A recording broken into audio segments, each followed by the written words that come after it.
Welcome to the Chief of Anything podcast, in this four-tone VIERKLAng format with Catherine Woods and Dominic Klimek. Our VIERKLAng format talks about the interplay of purpose, vision, values and strategies, and about what happens to companies when we bring these four together. Here I hear firsthand how the VIERKLAng strategy has transformed companies and what I can expect from its implementation. Good morning, Dominic. How are you doing today? Good morning, Catherine. I'm doing great. How are you doing today? I am fantastic, and I am once again super excited about our guest today. In today's podcast, we have Jess Maher. Jess is serial entrepreneur connected to us from the other end of the world, live here from New Zealand. She's also a serial entrepreneur.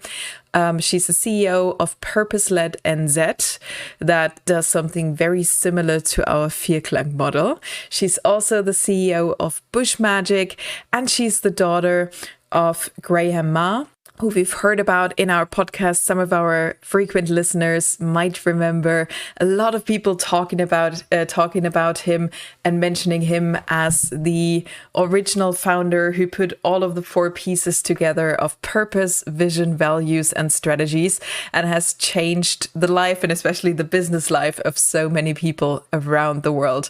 Jess, I am super excited to have you here today. Welcome. Thanks, Catherine. Thanks for having me. Jess, I've said a little bit about you already. Do you want to give us a bit more of an in-depth view of who are you, what do you do, and what led you to actually work with the VIERKLAng model, with the purpose-based model nowadays in your job? Yeah, so thanks, Catherine. I obviously am, my dad is Graham Maher, so I was introduced to these kind of models very early in my life. Actually, I was thinking the other day that my sister's birth announcement, and she's 4 years older than me, was written as a press statement from me saying that the junior MD of Adelaide Business Machines, which was the business at the time, was welcoming her partner. So it was kind of really part of my life from the get-go. And then as I got older, obviously I'd learned a lot of these different models and stuff and had them. We actually used the VIERKLAng model, or I call it the heart model when I use it. We used it like at home as a personal planning thing as well as in a business context. So that's been around. I don't actually know when I first heard him talking about it like that. But I went back to uni after working in businesses and realizing that they weren't all the same as how the businesses I'd grown up with were. And actually a lot of my uni degree, so I did a Bachelor of Business and Information Management, Human Resources, International Business, that kind of thing. And I used Vodafone and Dad often for case studies. But for me, being the kind of typical bratty daughter at the time, often I was trying to prove him wrong. Because I would joke, it's just a Venn diagram, Dad, like with a heart on it. Well, really. So yeah, it's a bit about me. I've been kind of busy with mothering, among other things, for the last decade. But yeah, I've got a couple of businesses that I have on the go at the moment. A couple more behind me. That is absolutely brilliant. And I'm curious, how was that? I mean, you've already said it, right? So trying to prove Dad wrong. Yeah. I think we've all been there at some point in our lives. So how was that being introduced to the VIERKLAng model or the heart model? So purpose, vision, values, and strategies, kind of like for private life as a child. How do I have to imagine that? Yeah, so that's it's really interesting. So when I spoke to Michael a couple of months ago, we were really discussing how we'd gone different angles with the same kind of concept, but using it at different ends of the extreme, if you like. So when I was a kid, Dad had his own one of those that he applied to his life, and he would do it with me. So I would have one that applied to my life. So it's just personal development strategy stuff, I guess. Having a purpose is something that he'd always talked about. So that was quite integral to those life lessons, I guess. Yeah. And I think I didn't really realize how much other people in other businesses didn't operate like that. So it was really an authentic thing for him. But yeah, we used it on a personal level, on an interpersonal level. So like at the moment, I use it with my kids. We have a family model. I also use it with my flatmate and her kids. So we have a house model. And it comes into its play when when you have or decision making or conflict. And so on a personal level or on an interpersonal level, it's really useful for that, not just for businesses. So in my most recent years, I've actually been talking more about that. I just realized that I kept drawing the model over and over again, even though I'm not working in business consulting. So I was doing it with the organizations, community organizations or not-for-profits I was working with. I was doing it with individuals. I was doing it with entrepreneurs. And so I kind of apply it now in a more broad sense than for business, for entrepreneurs, small businesses, but also on a personal level. I'm very curious to know when you say you apply it on a personal level. Yeah. We speak to so many like students or like even like people like in their midlife crisis, and they are always on the lookout for like, I don't know what to do with my life. Yeah. And it's just a different way of saying, like, I'm looking for purpose. How has that been for you, knowing your purpose, I would assume from like early teenage years on, having your dad, or finding it and refining it over the years? How was it for you? I think thanks, Dominic. I think when I was younger, the idea that we all had a purpose and I had to know what it was felt really overwhelming.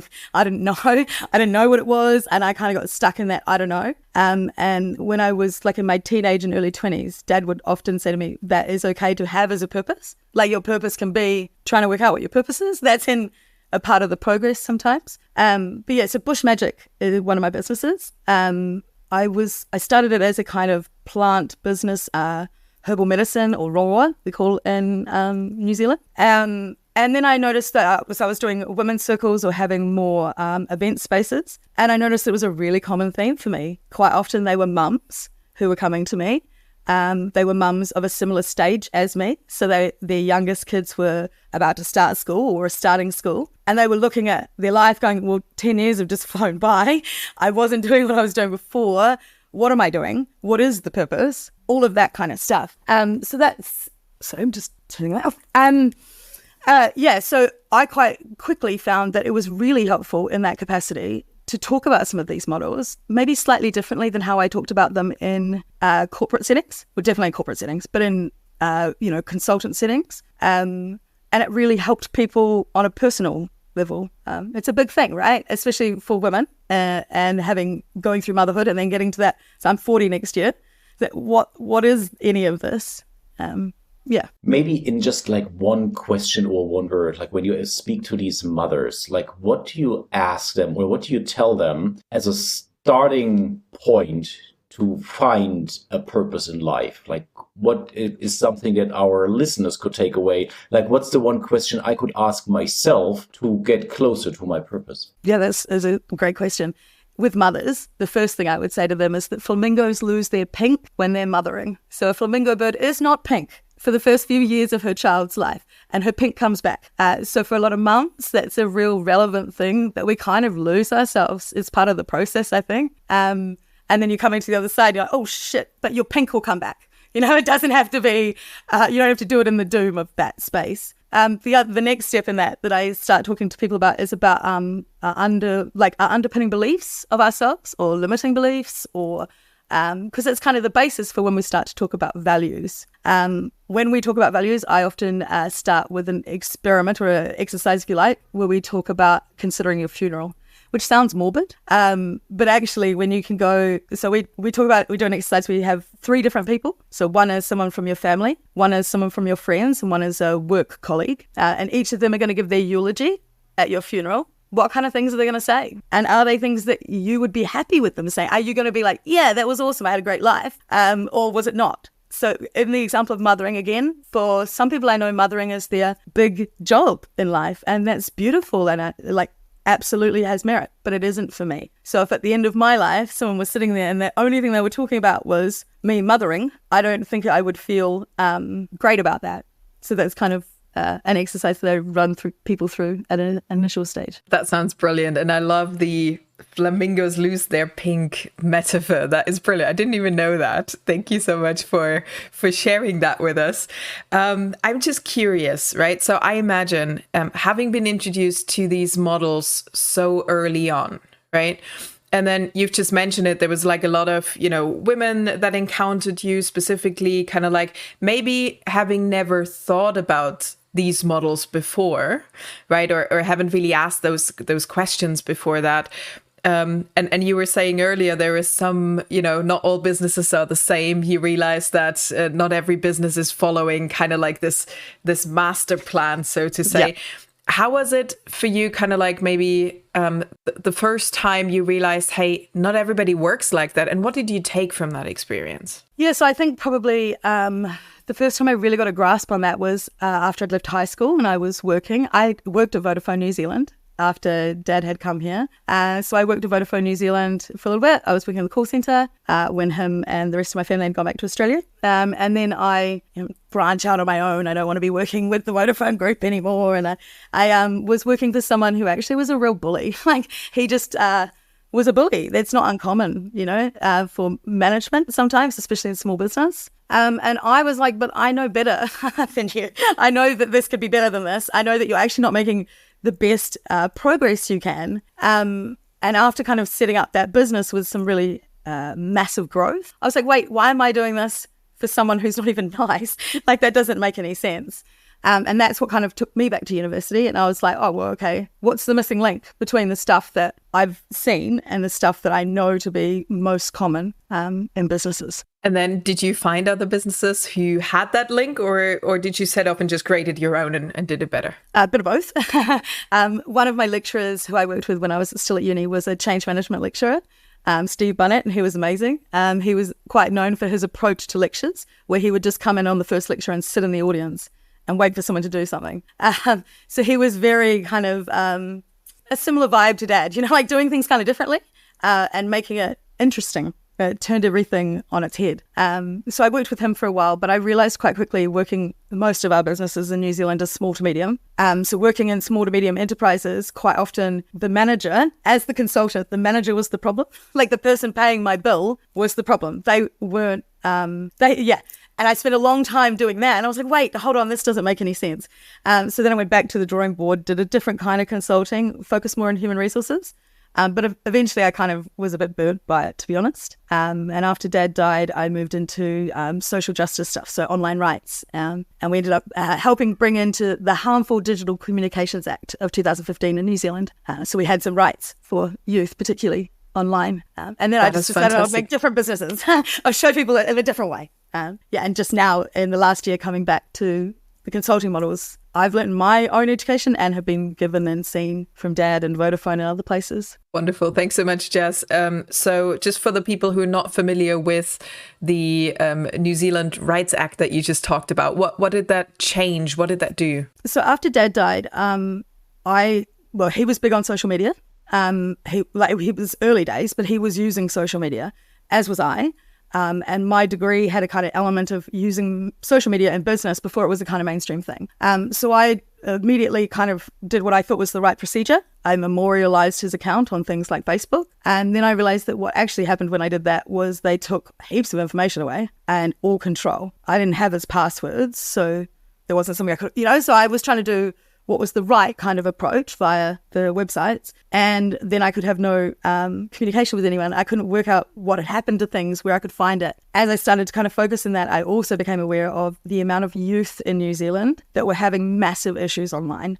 Things like cyberbullying, things like non-consensual sharing of, media or photos or that kind of thing. And there was no one for them to talk to. There was no recourse for there to be. A couple of them were Dad's friends' kids, that were talking to me. And so I was like, okay, I'll work something out, and started campaigning in that area. And it was a really interesting time in terms of the internet and where laws applied and didn't apply, and police involvement and all of that kind of stuff. So it was a way for there to be a recognition that what happened online was like what happened offline, and you could be really harmful in the way that you were using it, and that if you were, there should be recourse for that in normal world. Because before that, it was like, that's the internet. It's not real, it's the internet. But it was for kids, particularly at that time. Yeah, and it is, right? Thankfully, we Nowadays, can see. Nowadays, everybody gets it. I love that, and that sounds like such a big purpose-driven effort, right? So I noticed there is an injustice. Let's work to make this better. Let's work to help protect other people. I get goosebumps when you talk about that. That's incredible. So kind of like fast forward to now, what are the kind of businesses you work with at Purpose-Led NZ, for example? So originally it was mostly not-for-profits or charitable organizations. And in the original application of that model, it shouldn't really make sense because they are not make sense, but we applied it in profitable industries because we wanted them to try and, like have some further understanding of what your impact is. In not-for-profits, they are purpose-led, but having people on board with the idea of what are the fundamental values, being really clear around strategy and stuff, that makes a big difference. I also work with a lot of sole traders, so entrepreneurs themselves. Sometimes they're mums that are like, oh, actually, I've got a cause, or there's something that I've noticed, and I'm going to try and do that now that I'm not having, like now I've got my flamingo pink back. But yeah, sometimes it's not. More small application though. There's a big passion for me in that is taking some of the stuff that is there for corporates and making it accessible for people who are not in corporates. Fabulous. And I think, having worked in corporates myself, it's been so interesting to see, now the entrepreneur world and, doing a lot of stuff yourself, right? So, well, nobody's here to do it. So I'm just going to go figure it out. And then sometimes there's just so much merit in knowing how big corporations with, not just a lot of brain power, but a lot of hands, actually, how they do stuff. And oftentimes it's just understanding the mechanics, and then I can do more with less if I have the right kind of setup there. Do you have any kind of like specific stories in mind where you say, hey, that was a really nice example where we've done some work and then something magical has happened, or the pink came back, or like any stories you would like to tell share with us? Yeah, so my previous business before now was baby wearing with Jess, and I was supporting parents and caregivers and medical professionals and retailers and stuff about slings and carriers, a very specific niche industry. In that process, we had a couple of great viral campaigns that were massive, like 20 million people plus. And then we were really mobilizing people from all over the world. New Zealand's very small, obviously. Market for a lot of things isn't huge. And then when it comes to like niche specialties like that, obviously it's smaller again. So I started working with consultants in the UK, Ireland, America. And when we had a couple of those big viral campaigns, one of them we turned into a book. So we were working from all over the world. This is just before COVID. So we were doing the like kind of working online and stuff just before everyone had kind of got it under control, to work as a team to kind of produce a real movement for that, which was encouraging dads to be involved actively through baby wearing. So yeah, in that working with people everywhere across the world, sometimes there was decision making that wouldn't be in a timely fashion, so they couldn't get hold of me. It's a night here, I'm asleep.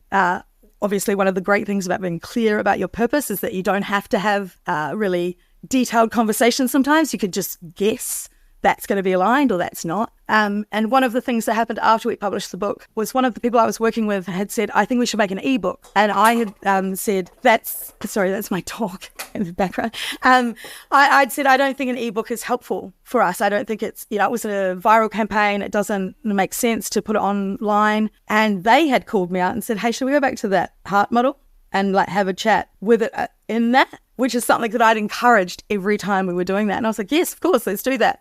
And then when we were sitting in that, it was like made clear to me that if our intention was to make this reach as many people as possible, then we should be doing an ebook.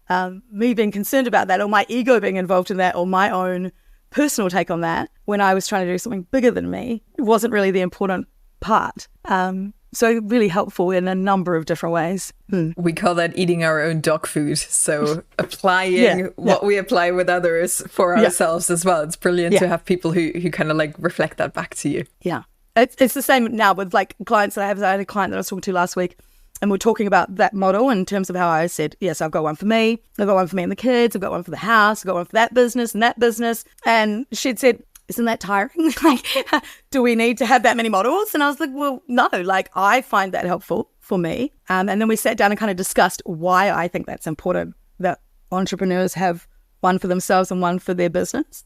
And then we kind of got to the point where we're like, actually, maybe for you, it doesn't matter. For you in this stage, it's not important whether we separate them or not. And so doing that would be a waste of time and seem overwhelming. That's not the point. Let's stop. So, yeah. I'm curious, what did you come up with? Why is it important to have it for your business and for your personal life? So for me, I sat with this. I had like wānanga is what we call it in New Zealand, or like workshopping with yourself. So sitting with the concept, and I was like really playing with it in terms of, if I'm doing this with entrepreneurs and I'm also doing it with individuals, am I developing two different programs? Am I developing something, or is it not that? Is it just one? What I've found with entrepreneurs, and myself included, is that we can get into burnout pretty quick, is one. So having some awareness that our life, our family, our business, many aspects of our being are not all encompassed at work. Something that is important for my business will have similar values to mine because it's my business and I'm driving it. But the ones that I prioritize and focus on in my personal life might be quite different than in my business. So as an entrepreneur, I suggest that people don't. I mean, I know my mum was like, we're not your employees, so this isn't work. Yeah. If people are just having one model, like if Dad had just had one model for Vodafone, then we would cease to exist in that reality. So yeah, that was the kind of thinking I got to. Yeah, in the end, I focus on like what I have right in front of me. When I have my VIERKLAng or my purpose-based model looking in front of me, my heart model, and it's only focused on like my business vision, my business purpose, I put a lot of energy there. And I assume when you have people saying like, oh my God, I built this $1 billion company, and suddenly I'm divorced and my kids don't want to talk to me. This is because my focus went solely in this direction. And by spreading this out to all areas of my life, saying like, even like fitness, like being successful in business but unhealthy, is also not good. And focusing on health, focusing on family and relationships, and focusing on business helps me to have a balance between those two. Doesn't mean like I will always spend the same amount of time, but I'm making sure I'm achieving my vision in all of these areas that are important to me. Yeah, that's right, Dominic. And also I found when I had done it the opposite way, so at my business Baby Wearing with Jess, at that time in my life, I was doing one heart model, one application. I was the business is me. The problem in that, obviously, is that when I change my mind or I move on to something else or I'm doing something different, now the business is me. So I can't, sell it to somebody else. I can't transition it another way. I'm still kind of like, what am I doing with that stuff? Because my brand still has recognition. That means people are still contacting me. And it's not the work I want to be doing. So for me, in that experience, I realized when I combined them, one of them suffered. And in that example, it was, the business suffered because I couldn't keep it going with somebody else at the helm. Interesting. And like one other thing you said, especially when it comes to decision making, talking about the ebook, the moment I have my model, the moment I have like a framework on how I make a decision, it's clear when I want to reach as many people as I can. If this is written down and I know this is one of the things I want to achieve, then I don't have to debate or like have these long conversations. Do we do an ebook or not? I just look at the model and say, okay, this is our outcome. This is our vision. These are the strategies we have. And this fits perfectly in there. Yep. So I assume I'm saving a lot of hours and discussion time. And even as a single entrepreneur, as a solo entrepreneur, I have a frame of reference on how to make decisions much better. Yeah, that's right. I mean, entrepreneurs, the common reason that we don't do this stuff is because we get stuck in task focus, right? You're in survival mode, you're just trying to do all the things. And sometimes the hardest bit can be convincing people that pausing is worth it. Actually stopping for a second, you're going to work smarter, not harder. Work out what you're trying to do rather than just keep hitting it and missing the mark. I have a great story of Dad about living the values, if you want me to share that. Go for it. So yeah, it's one of the values in New Zealand when they set up here was about being risky, and that it was okay to take risk. So there's lots of different examples of this, right? But a very classic Graham one was they were having a big party in town, and Dad wanted to ride a horse down the main street. And he'd called the Prime Minister and said, I want to ride a horse. And Helen Clark it was at the time. And she'd said, you can't. There's no farm animals allowed in Queen Street. You can't. So he went to the zoo and said, I need a zoo animal. Can I borrow one? And they were like, well, so in the end, he ended up with an elephant at the top of Queen Street, which is our central street in the city, at a police barricade. where they were going, you can't bring an elephant down Queen Street. Risky, right? Like in terms of the brand and the media around that. And he called Helen back on the back of an elephant and said, hey, Helen, it's not a farm animal. It's a zoo animal. So I'm all good. It's okay. And I remember, so she was just like, oh, Graham, not again. And so the barricade had to move. He rode his elephant down Queen Street and they changed the bylaw the next day. But that concept of being innovative and pushing the bounds and being all of the things that their previous organization that they took over were not, was the values. And when you're living in those, some of the things that happen might have to be explained to the board a little bit more because it's a bit, you make decisions quickly. You're living them, and it's not a like death by lamination scenario where we're talking about something in a report. We're doing the things that we're saying. We're living the values that we're saying. So important. We've heard that so much from our other interviewees that we've had in the podcast, that it seems to be coming down to values again and again and again, and about bringing people together who live the values and walk the talk, right? Rather than just talking the talk. What would you say is kind of like the biggest win for you using the VIERKLANG model or the HEART model? What's the biggest upside of having this in your life? It's an interesting question, because if I think about it, for example, with my household, so how it's most beneficial in the household is that it changes the dynamic from being one person who's making rules or decisions or whatever to it being very collaborative. Like the 5-year-old can have the same input as myself. You know, that you're empowering everyone. You're not like leading from the top down. If you're talking about it in terms of group stuff or charitable organizations, I mean, that's where the big, hairy, audacious goals stuff, you know, like where you can go, we're heading there. That's a mountain. We might not make it, but we're going in a direction. And having the buy-in and the collective in that is really important. And again, same for conflict resolution. Absolutely. Thanks so much, Jess. So if we have listeners on the line who say, oh my God, I need to talk to this woman about my pink, or my business needs some support, how can they find you? I have done that very millennial thing of not updating my LinkedIn, so not there. Probably Facebook or Instagram at the moment. All right.